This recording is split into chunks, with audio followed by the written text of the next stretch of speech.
झियो आमको आउ केते काल एमिति अपेक्षा करबाकू पड़िबो पुओ जेते दिन पर्यंत समय चाहूछि कारण सच्चा प्रेम केबे हार माने नाही झियो किंतु मनरे भारी भय लागुछि जदि परिस्थिति आमको परस्पर ठारू दूरेई दिए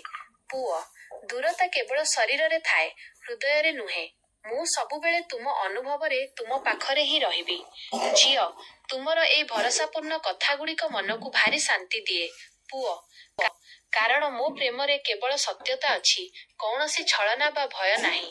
झियो तेबे मु मध्य आज प्रतिज्ञा करुछि परिस्थिति जेते जटिल हेले भी मु शेष पर्यंत तुम साथी होई रहिबी पुओ एइटा ही तो प्रकृत प्रेम जेउठी अपेक्षार प्रतिटी मुहूर्त भी अति सुखमय लागे यदि आपनकु मोर एही कहानीटी भल लागिला तेबे एमिति आहुरी सुंदर वीडियो देखिबा पई आम चैनल को सब्सक्राइब करंतु एवं पाखरे थिबा घंटी चिन्ह को दबांतु